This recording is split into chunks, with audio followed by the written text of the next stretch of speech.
रासायनिक बलगतिकी। इंग्लिश में भी बता दें इसको, इंग्लिश में बोलते हैं केमिकल काइनेमेटिक्स। केमिकल काइनेमेटिक्स इसको कहा जाता है, रासायनिक बलगतिकी पार्ट है ये।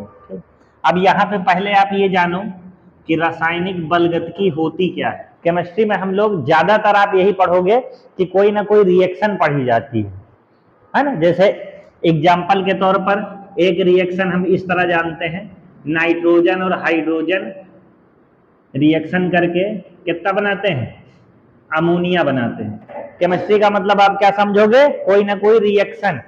तो इस चैप्टर में देखो, इस चैप्टर को छोड़कर और जितने भी चैप्टर हैं, ठीक, उसमें हम लोग रिएक्शन के बारे में पढ़ते हैं, यानी ये क्या है, ये क्या है और ये क्या बन गया। लेकिन इस चैप्टर में हमको इससे कोई मतलब नहीं है कि ये क्या है, इससे कोई मतलब नहीं है कि क्या है, और ये रिएक्शन करके क्या बनाया, इससे भी कोई मतलब नहीं है। मतलब किससे होता पता है, कि ये रिएक्शन कितनी देर में हो रही है। अगर कोई अभिक्रिया हो रही है, किस दर से हो रही है, किस वेग से हो रही है, कितनी तेज हो रही है। इस चैप्टर में आप अभिक्रियाओं के बारे में ना पढ़ के अभिक्रिया कितनी तेज हो रही है इसके बारे में पढ़ोगे। कोई आपसे पूछे कि रासायनिक बलगतिकी क्या होती है, तो सर कहेंगे सर ये वो वाली केमिस्ट्री है, ये है एक रसायन विज्ञान ही तो पढ़ रहे हो ना, ये वो वाली केमिस्ट्री है जिसमें हम लोग किसी अभिक्रिया के वेग के बारे में पढ़ते हैं और वेग को प्रभावित करने वाले कारक के बारे में पढ़ते हैं। कि रसायन विज्ञान की वह शाखा, क्या कहेंगे, रसायन विज्ञान की वह शाखा जिसके अंतर्गत किसी अभिक्रिया के वेग व वेग को प्रभावित करने वाले कारक का या कारकों का अध्ययन करते हैं, क्या कहलाती है, रासायनिक बलगतिकी कहलाती है। अब इसके बाद रासायनिक बलगतिकी हम पढ़ लिए, यानी जान गया इसके अंदर, इस पूरे चैप्टर के अंदर हमको क्या पढ़ना है, अभिक्रिया का वेग पढ़ना है और उसको प्रभावित करने वाले कारक पढ़ना है। अब यहाँ पर बार बार शब्द हम बोल रहे हैं, अभिक्रिया का वेग, अभिक्रिया का वेग। तो अभिक्रिया का वेग का क्या अर्थ होता है बताएंगे। जैसे अभी रिएक्शन हम लिखे थे N2 + 3H2 और 2NH3, हमने आपसे कहा कि इसमें रिएक्शन के बारे में नहीं पढ़ना है। तो जब रिएक्शन के नहीं बारे में पढ़ना है तो इतना तो आप जानते हो ना कि ये दोनों चीज रिएक्शन कर रही हैं, और तीर के इधर जो आपका बनता है कोई चीज, यानी या तो एक चीज या एक से ज्यादा 2 या 3 या 4 चीजें मिलकर हमेशा कोई ना कोई चीज बनाएंगी। तो इसको हम ऐसे भी लिख सकते हैं ना कि इन दोनों को लिख दिया A, और A किसमें चेंज हो रहा है, B में। तो ये भी तो एक अभिक्रिया ही हो गई। इस A को बोला जाता है, जो लोग रिएक्शन करते हैं उनको कहा जाता है अभिकारक, और जो रिएक्शन के बाद बनता है उसको हम लोग क्या कहते हैं, उत्पाद। तो इतना तो आप जानते हो ना कि रिएक्शन का मतलब होता है कि अभिकारक बदल रहा है किसमें, उत्पाद में। तो हम लोग को रिएक्शन नहीं पढ़ना है, तो हर बार जब हम ऐसा लिखेंगे तो आप समझ जाना कि ये क्या है, एक रिएक्शन है। यानी A चेंज हो रहा है B में, यानी कोई एक चीज होगी जो अभिकारक होगी और दूसरे चीज में बदल गई, किसमें, उत्पाद में। एग्जाम्पल के तौर पर यहाँ पे देखो, इस चीज को समझाने के लिए हम एग्जाम्पल लेंगे आपको दूध का, और ये चेंज हो रहा है B में ना। तो जब कभी दूध से दही जमाते हो लड़कों, तो दूध से दही जमना भी एक रिएक्शन ही है ना, परिवर्तन ही है। तो यहाँ पे देखो A को हम मान लेंगे कि ये क्या है, दूध है, और ये क्या है, B क्या है, आपका दही है। यानी दूध आपका चेंज होता है किसमें, दही में, तो वहां पे रिएक्शन हो रहा है, वहां पे परिवर्तन हो रहा है। तो ये बताओ क्या रिएक्शन, जैसे दूध में अब अगर दही मिलाते हो तो क्या ये तुरंत जम जाती है? थोड़ा सा समय लगता है रिएक्शन होने में ना, थोड़ा सा दूध से दही बदलने में समय लगता है। तो यहां पर देखो एक चीज ध्यान से, यहां लिखा ए, यहां लिखा बी। ए क्या है आपका, दूध है, और बी क्या है आपका, दही है। जब स्टार्टिंग में, इधर देखो, स्टार्टिंग का मतलब हमने क्या किया, कटोरा लिया, उसके अंदर दूध भरा, थोड़ी सी दही मिलाई, और एकदम स्टार्टिंग में शुरू में जब समय शून्य था तो हमने देखा कि ए का मतलब दूध, तो दूध कितना था, 0, और जब तुरंत जमाए हो तो क्या दही उसमें होगी, नहीं होगी। तो मान लो उत्पाद क्या है, अभी 0 है। अब हम कितने मिनट बाद आए, 1 मिनट बाद आया, मान के चलो 10 मिनट बाद आए, कितने मिनट बाद, 10 मिनट।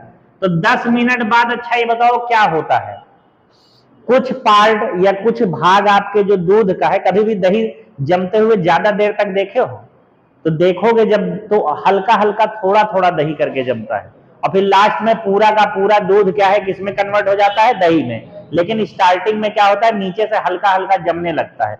तो जब हम शुरू में देखे तो ये ए कितना था, 100, और बी कितना था, 0। अब जब 10 मिनट बाद आए तो हमने देखा कि ये जो दही थी वो केवल कटोरे में कितना बची है, 10। भाई ये सीधी सी बात, पहले 0 था, थोड़ी देर बाद आप देखोगे तो हल्की दही जम जाएगी ना, फिर भी दूध रहेगा। तो मान लिया कि 10 ठो क्या हुई थी, दही जम गई थी। तो जब बताओ 10 ठो दही जम गया तो 100 में से दूध कितना बचा, 90। ऐसा होगा कि नहीं? आप फिर 20 मिनट बाद आइए तो देखेंगे कि ये जो दही था वो थोड़ा और जम चुकी है, 20 हो गई है, और अब ये कितना बचा है, 80 बचेगा। यही तो होता है जब आप दूध को दही में जमाते हो तो क्या होगा, पहले तो पूरा का दूध रहेगा, फिर थोड़ा थोड़ा करके जमना शुरू करेगा। अब उमा से जितना भाग जम गया तो दूध उतना कम हो गया ना, और दही उतनी जम गई। अब यहाँ पे देखो 30 मिनट बाद आइए आप, तो ये 70 हो जाएगा, ये कितना हो जाएगा, 30। और फिर मान के चलो इसी तरह डॉट डॉट डॉट डॉट, आप कितने मिनट बाद आइए, 100 मिनट बाद आइए। तो लास्ट में जब आके देखा आपने 4-5 घंटे बाद, तो बताइए क्या उसमें दूध दिखेगा कटोरे में? तो यानी ये 0 हो गया, और ये क्या हो जाएगा आपका, 100 हो जाएगा। तो इतनी बात समझ में आई कि नहीं? ये एकदम बेसिक वाला रिएक्शन दूध और दही वाले से समझाने की कोशिश कर रहे हैं, दूसरे वाले से आप कम समझोगे। तो भाई सीधी सी बात है, जब हमने स्टार्टिंग में देखा तो दूध 100 था पूरा कटोरा में, दही रहबे नहीं करी। फिर उसके बाद थोड़ी देर बाद देखे तो हल्का सा दही जम गई, तो मान लिया कि 10 दही जमी है, तो 90 क्या बचा, दूध बचा। इसी तरह फिर थोड़ी देर बाद आए तो जैसे जैसे ये कम होता जाएगा वैसे वैसे ये बढ़ता जाएगा। एकदम लास्ट समय 4-5-6 घंटे बाद आके देखागा कि भाई दूध तो इसमें कुछ बचा ही नहीं, देखा तो पूरी की पूरी दही है, तो 100 दही हो गई, ये कम हो गया। तो लड़कों ये क्या था, अभिकारक था ना, ए जो दूध था वो अभिकारक था, और यहाँ पर बी क्या था आपका, उत्पाद था। तो यहाँ पे आप एक चीज देखोगे कि अभिकारक क्या हो रहा है, घट रहा है, अभिकारक घट रहा है, और उत्पाद क्या हो रहा है, जरा बताओ, बढ़ रहा है ना। तो आप ये कह सकते हो कि सर ये अब दूध दही वाला कॉन्सेप्ट था, ये दूध दही वाला एग्जाम्पल, कोई भी रिएक्शन होगा तो इधर अभिकारक होंगे, इधर उत्पाद होंगे। शुरू में अभिकारक पूरा रहेंगे, उत्पाद हुएगा ही नहीं, फिर धीरे धीरे अभिकारक कम होता चला जाएगा, उत्पाद लास्ट में पूरा बन जाएगा। इसी तरह आपकी रिएक्शन होती है, ये चीज क्लियर है ना। तो यहाँ पे हमने देखा कि अभिकारक पहले 100 था, फिर 90 हुआ, फिर 80 हुआ, फिर 70 हुआ, फिर 0 हो गया। तो इसका मतलब अभिकारक क्या हो रहा है, कम हो रहा है, घट रहा है, और उत्पाद क्या हो रहा है, बढ़ रहा है, 0 से 10, 20, 30, 100। हम कहें कि इस रिएक्शन का वेग क्या होगा, कितनी तेज से रिएक्शन हुई, तो आप कहोगे कि सर या तो आप इस दूध के कम होने का दर देख लो, यानी ये कितनी देर में 100 से 0 हो गया, ऐसा कहोगे ना। और या तो आप उत्पाद के बढ़ने की दर देख लो कि कितनी देर में 0 से दही जो है 0 से 100 हो गई। अभिकारक या तो घटता है और उत्पाद या तो बढ़ता है। तो दोनों का अगर वेग आपको देखना है तो एक लड़का ऐसे देख सकता है कि सर 0 समय पर 100 था और 100 मिनट पे इतना हो गया, तो इधर से वेग बता सकता है, यानी एक लड़का चाहे तो दूध के घटने की दर को बता सकता है, कितनी तेज दूध घट रहा है, और या तो दही के बढ़ने की दर बताई जा सकती है। तो अभिक्रिया का जो वेग होता है वो ये होता है कि किसी अभिक्रिया में अभिकारक किस दर से घट रहा है या फिर उत्पाद किस दर से बढ़ रहा है, इसी को कहा जाता है अभिक्रिया का वेग। अगर आपसे कोई पूछे अभिक्रिया का वेग बताओ तो कहोगे सर किसी रिएक्शन में अभिकारक के कम होने की दर या फिर उत्पाद के बढ़ने की दर को क्या कहते हैं हम लोग, अभिक्रिया का वेग कहते हैं। एक भी बता दोगे तब भी सही है। पूछा जाए बताइए रेट ऑफ रिएक्शन या फिर अभिक्रिया का वेग क्या होता है, तो ये लड़का बता दिया कि सर अभिकारक के घटने की दर को क्या कहते हैं, अभिक्रिया का वेग कहते हैं, एकदम सही है।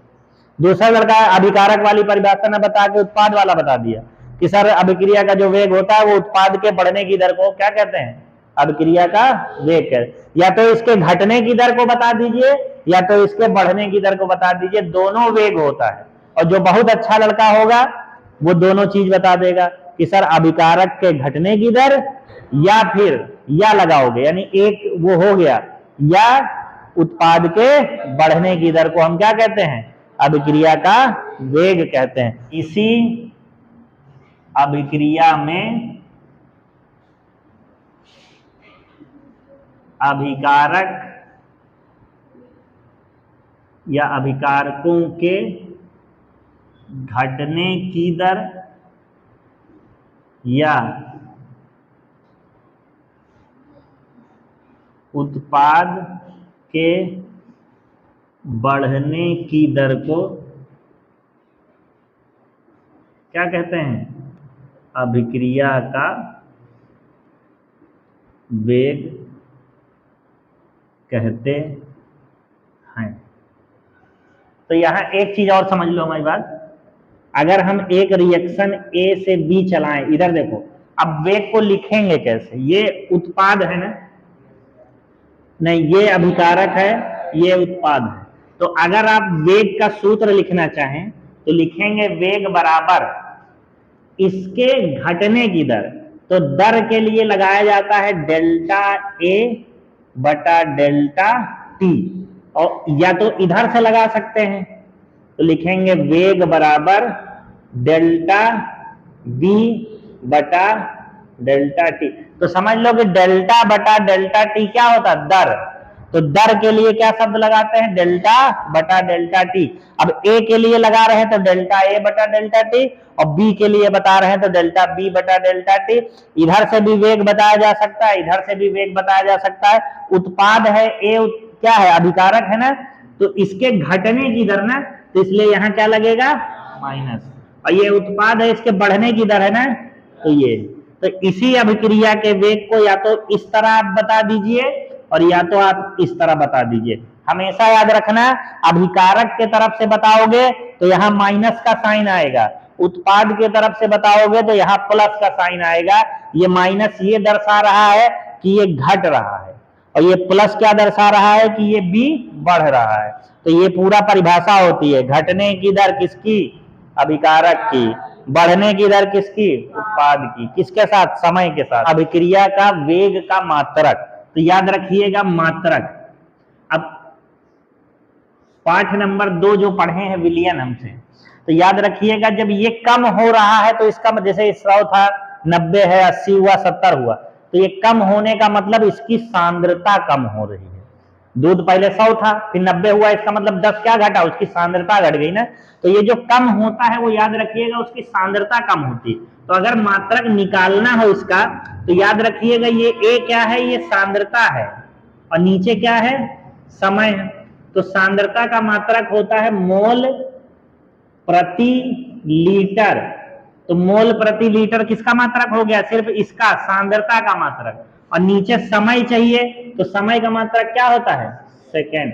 तो इसका मात्रक हो गया मोल प्रति लीटर सेकेंड। याद रखिएगा लीटर और सेकेंड नीचे आके गुणा हो गए ना ये, तो मोल प्रति लीटर किसका मात्रक होता है, सांद्रता का, और नीचे समय भी लगा हुआ है तो लीटर के साथ क्या हो जाएगा, सेकेंड। तो इसका मात्रक होगा मोल प्रति लीटर सेकेंड, या इसी को देखो कैसे लिखा जाता है, मोल लिख देते हैं। अगर ये प्रति हटाना हो, ये वाला डंडा जो है इसको क्या बोलते हैं, प्रति, इसको हटा दिया जाए तो इसके नीचे जितना चीज होता है वो माइनस में हो जाती है। तो जैसे यहाँ लीटर है तो लीटर का पावर -1, और नीचे सेकेंड है तो सेकेंड का भी पावर क्या हो जाएगा। तो इसका लिखने का केवल तरीका अलग है बस, बाकी इसको भी पढ़ा जाएगा मोल प्रति लीटर सेकेंड, और इसको भी पढ़ा जाएगा मोल प्रति लीटर सेकेंड। जैसे दो बच्चे हैं, एक जो है पढ़ने में बहुत तेज है और एक पढ़ने में जो है क्या है, थोड़ा सा कमजोर है। तो कमजोर वाला कमजोर क्यों है और तेज वाला तेज क्यों है, उसका रीजन बताएं। उसका रीजन ये होता है कि देखिए, जब आप छोटे रहते हो तो आपको रटाया जाता है चीजें, है ना। जैसे छोटे थे, कक्षा 1, 2, 3 में थे तो 2 का 2, 2 दूना 4, 2 तीन 6, बार बार रटते थे, बार बार तो 20 तक पहाड़ा याद कर लिए। आपको इतने बड़े हो गए हो तो इतनी क्षमता होनी चाहिए। सबसे बड़ी चीज होती है कि कंसंट्रेशन। जैसे अगर टीचर यहाँ क्लास में हम पढ़ा रहे हैं, कोई भी कहीं भी किसी टीचर से पढ़ो, तो सबसे बड़ी चीज होती है कंसंट्रेशन। जैसे मान लो एक टॉपिक पढ़ाते समय हम बोर्ड में कितनी देर तक बोलते होंगे लगातार, ज्यादा से ज्यादा 10 मिनट या 15 मिनट। तो तुम में से कितने बच्चे ये हैं कि उस 10 मिनट में केवल यहाँ पे हमारी बात सुनते हो, चाहे बगल से ट्रक गुजर जाए, चाहे हाथी गुजर जाए, और चाहे कोई चीज भी गुजर जाए, तुम्हारा कंसंट्रेशन क्या सिर्फ किस पे होना चाहिए, मेरी बातों पे होना चाहिए।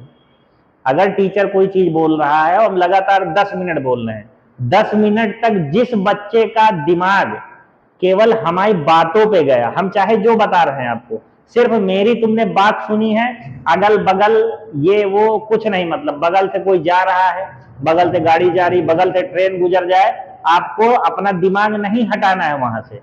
अगर इतनी क्षमता आ जाएगी तो फिर जानते हो धीरे धीरे क्या डेवलप हो जाएगा, धीरे धीरे ये चीज आ जाएगी आपके अंदर कि जब मेरी बातें सुनोगे ना तो वो तुम्हारे दिमाग में जो है बैठती चली जाएगी, और जब बैठती चली जाएगी तो इंटर में हम पहले भी बताए हैं, बड़े लेवल पे क्या आज भी इतना मैटर होता है कि उसको आप रट्टा नहीं मार सकते। पहले जैसा, जैसे कक्षा 8-9 में क्या करते थे, सर ने लिखा दिया कॉपी में, आप लिख लिए और उसके बाद सोचे कि घर जाके थोड़ा सा रट लेंगे। आज भी उसी जीवन में जी रहे हो कि यहाँ सर जी जो पढ़ा रहे हैं, लिखा रहे हैं, चलो वहां पे बोर्ड पे लिख दिए, उसको हम लिख लेते हैं, और अगल बगल पेन कोच रहे हैं, इसके ये कर रहे हैं, बगल से जा रहे हैं, ऐसे ही से देख रहे हैं, हमारी बातों कोई मतलब नहीं।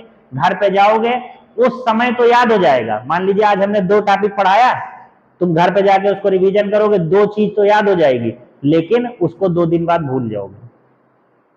ऐसा होता है कि नहीं। तुम चाहे जितना क्षमता वाले हो, तुम सोचोगे ठीक है यहाँ लिखे ले रहे हैं, थोड़ा सा सुन लेते हैं इनकी बात, और घर जाकर क्या करेंगे, हम देखेंगे उसको, पहले बच्चों की तरह याद करोगे। तो आज 2 टॉपिक है तो तुम याद कर ले रहे हो, तुमको याद हो जा रहा है, लेकिन जब पेपर देने जाओगे 1 साल बाद तो वहां पे कम से कम आपके 200-300 टॉपिक होंगे एक सब्जेक्ट में। इतनी तुम्हारी क्षमता ही नहीं कि उसको याद रख सको। तो तुमको करना क्या है, हैबिट किस चीज की डालनी है कि टीचर जो बोल रहा है उसको आप समझो कि वो बोलना क्या चाह रहा है, और बोल करके उस चीज को अपनी भाषा में लिखने की प्रयास करो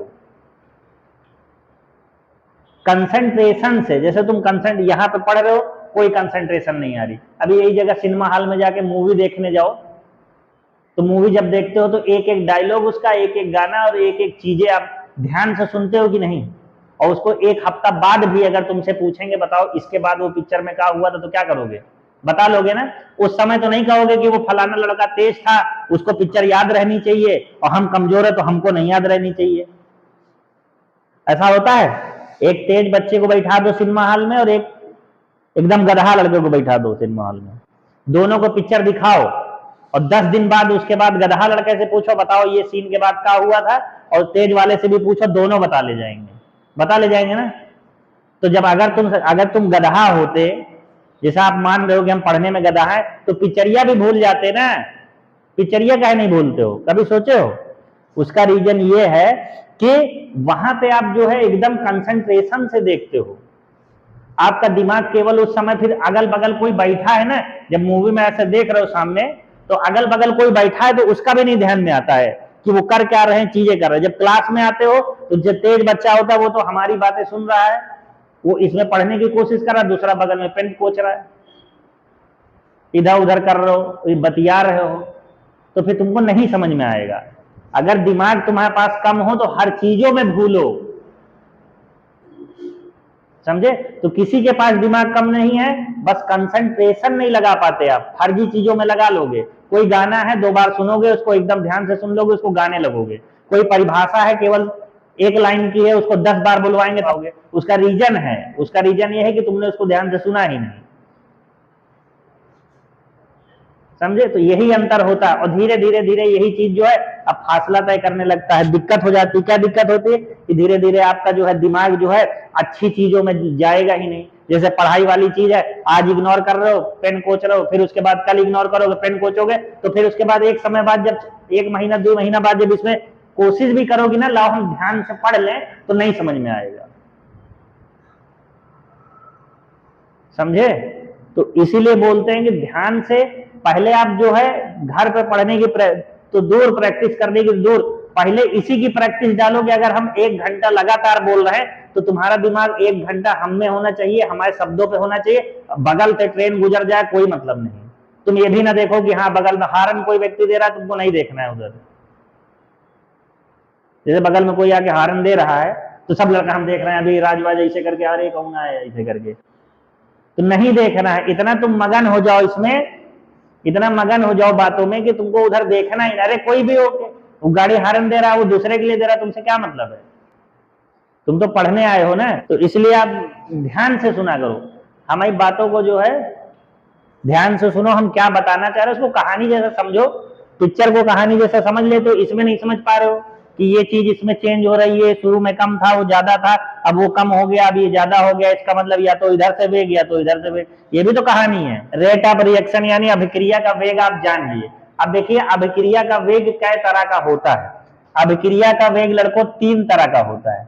यानी अगर हम बात करें कि रेट ऑफ रिएक्शन, शॉर्ट में लिख देंगे रेट ऑफ रिएक्शन यानी अभिक्रिया का वेग, तो कै प्रकार का होता है? 3 प्रकार का। पहला होता है औसत वेग, दूसरा होगा तात्क्षणिक वेग, और तीसरा होगा आपका प्रारंभिक वेग। यानी अगर किसी अभिक्रिया के वेग को देखोगे तो आप वहां पे 3 प्रकार के ही वेग को देख सकते हो, औसत वेग, तात्क्षणिक वेग, प्रारंभिक वेग। अभी ध्यान से सुनो, तीनों अभी बताएंगे और किसी से भी पूछेंगे कि मैं तुम समझोगा, क्योंकि ये चीजें पेपर में नहीं आएंगी। ये औसत वेग से आप क्या समझते हैं, लेकिन ये आपको इतना बुद्धि होना चाहिए कि क्या चीज है। अब देखो ये औसत वेग क्या है, अब इसको रिएक्शन से ना समझ करके आप ऐसे समझो कि कोई लड़का है ए और उसने क्या करा, उसको जाना है लड़कों यहाँ डी तक। मान लो यहाँ उसका घर है और कहीं उसको घूमने जाना है डी तक। अब वो यहां से सीधा ना जा करके छोटे छोटे स्टेशन पे बी पर, फिर यहाँ सी पर और सी से डी गया। जैसे हम ही लोग को जाना है, ए से जाना है, बाइक उठाया हमने, डी पे हमारा घर है, अब यहाँ बी वाले मित्र का घर है, यहाँ सी वाले मित्र घर है, तो तीनों को हम लोग क्या है मिलते मिलाते चले जा रहे हैं। अब देखो जब हमने घर से बाइक उठाई थी लड़कों, तो जब हम बाइक पर बैठा तो स्टार्टिंग में शुरू में वेग कितना होता है बाइक का? 0। तो यहां पर हम कह सकते हैं कि जब समय बराबर 0 था, यानी जब हम बाइक पे केवल बैठे थे, स्टार्ट नहीं किए थे, तो वहां पर उसका वेग कितना था? 0 था।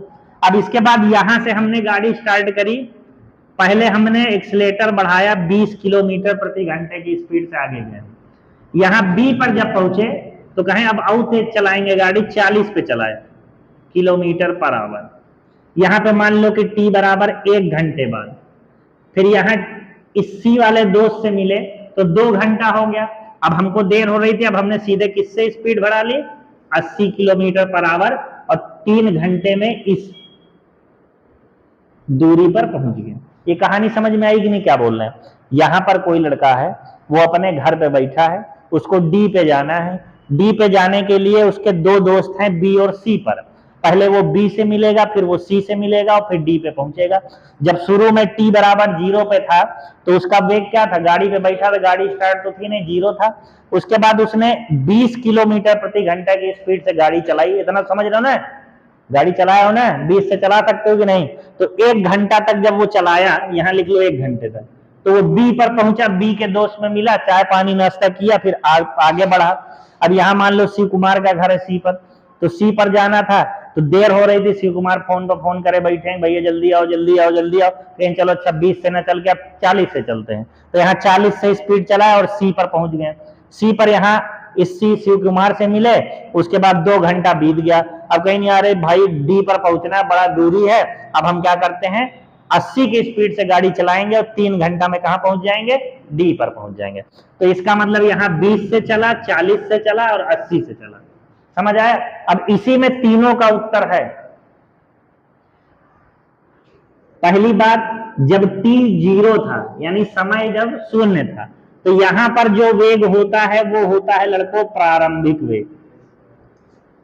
परिभाषा ही यही होती है, इसको दिमाग में घुसाओ। अगर आपसे कोई पूछे कि भैया प्रारंभिक वेग क्या होता है, तो कहोगे सर t बराबर 0 समय पर जो वेग होता है उसको क्या कहते हैं, प्रारंभिक वेग। बस खत्म। अब इसमें कहां रटने की जरूरत है ये बताओ? अगर ध्यान से सुन लो तो यही याद हो जाएगा। t बराबर शून्य समय पर या फिर t बराबर 0 पर जो वेग होता है उसको क्या कहते हैं, अभिक्रिया प्रारंभिक वेग। अब आपसे पूछा जाए कि अभिक्रिया का प्रारंभिक वेग क्या कहेंगे, तो कहेंगे सर t बराबर 0 समय पर जो अभिक्रिया का वेग हो। यहाँ लड़का है, उसकी गाड़ी का स्पीड है, हमको किसके बारे में बताना है, रिएक्शन के बारे में बताना है। तो t बराबर 0 समय पर जो अभिक्रिया का वेग होता है वो क्या होता है, प्रारंभिक वेग होता है। काम खत्म। इसी चीज को समझना था, समझे? अगर आपसे कोई प्रारंभिक मतलब शुरुआत में, प्रारंभ में, तो शुरुआत में समय कुछ रहता नहीं रहता ना, तो वहां पर जो वेग होगा वो क्या होगा, प्रारंभिक वेग। दूसरी चीज तात्क्षणिक वेग। तो क्षणिक, क्षणिक का मतलब होता है समय, क्षण पर। जैसे एक चीज समझो, यहाँ 0 घंटा था, यहाँ 1 घंटा, यहाँ 2 घंटा, यहाँ 3 घंटा, 3 घंटा ऐसे था। अगर समय 0 है तो जो अभिक्रिया का वेग होगा वो क्या होगा, प्रारंभिक वेग। तो हम यहाँ पे तात्क्षणिक वेग का कहेंगे तो t समय पर अभिक्रिया का वेग वो क्या है, तात्क्षणिक। 0 समय पर प्रारंभिक वेग, t समय पर, t का मतलब चाहे 1 घंटा में पूछे, चाहे 2 घंटा में पूछे, चाहे 3 घंटा में पूछे, किसी एक विशेष समय पर पूछेगा। तो t समय पर जो अभिक्रिया का वेग होगा वो क्या है, तात्क्षणिक वेग। 0 पर प्रारंभिक वेग, किसी एक निश्चित समय पर तात्क्षणिक वेग, और अगर पूरे के दौरान देखा जाए तो औसत वेग। जैसे कहा जाए कि A से D पर गया है तो पूरे समय में जो वेग है वो बताइए, तो क्या होगा, वो औसत वेग। A से D में पहुंचने में लगा वेग क्या होता है, औसत वेग। तीनों तरह का अंतर समझे? तात्क्षणिक वेग में एक चीज याद रखिएगा, देखिए इधर रिएक्शन होती है A से P तक, तो आप इसका वेग कैसे बताते थे, यहाँ पर डेल्टा A बटा डेल्टा T माइनस का ना।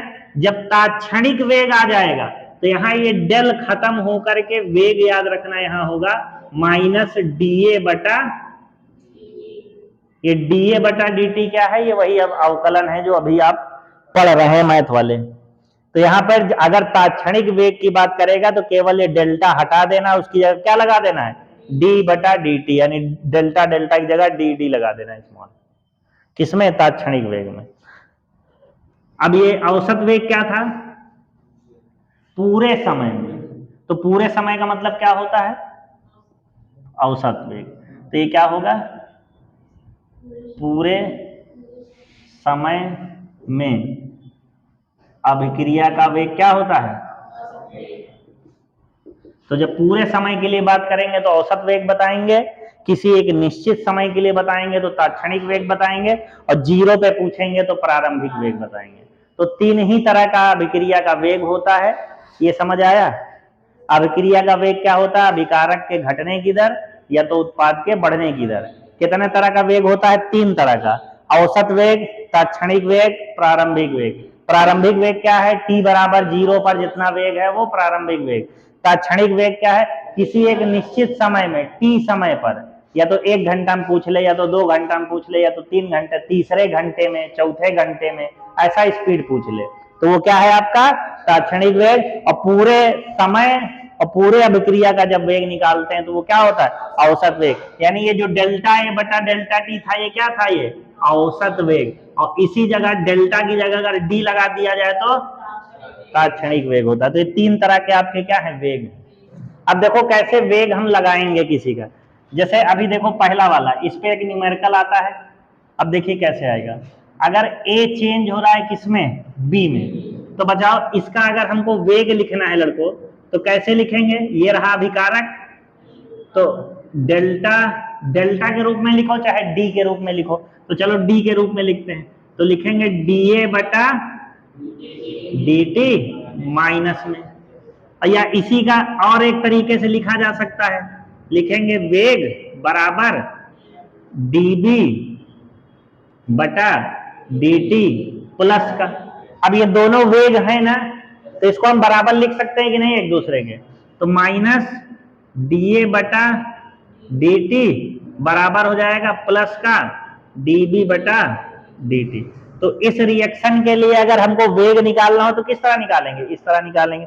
अब एक का और रिएक्शन देखते हैं। जैसे अगर कहीं पे लड़को A प्लस B चेंज हो रहा है किसमें, C में, A धन B और चेंज हो रहा है C में, इसके लिए वेग निकालना हो तो कैसे निकालिएगा। देखिए माइनस का dA बटा dt बराबर हो जाएगा, ये भी B भी क्या है अभिकारक ही है ना, तो ये भी घटेगा, माइनस का dB बटा dt बराबर किसके, प्लस का dC बटा dt।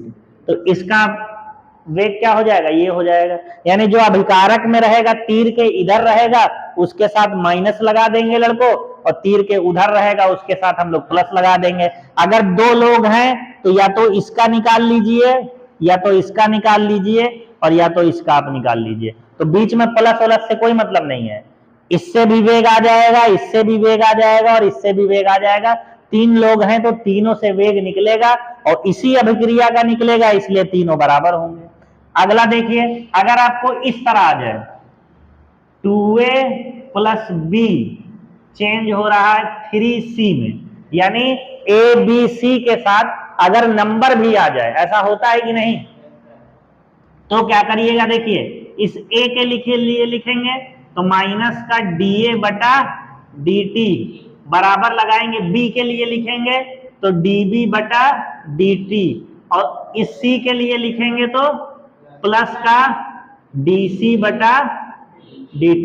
अब कहोगे सर ये 2 और ये 3 का मतलब क्या हो गया, तो ये जो 2 नंबर रहेगा ये a के साथ भाग में चला जाएगा और ये जो नंबर c के साथ कितना है 3, तो ये इसके साथ कहां चला जाएगा, भाग में।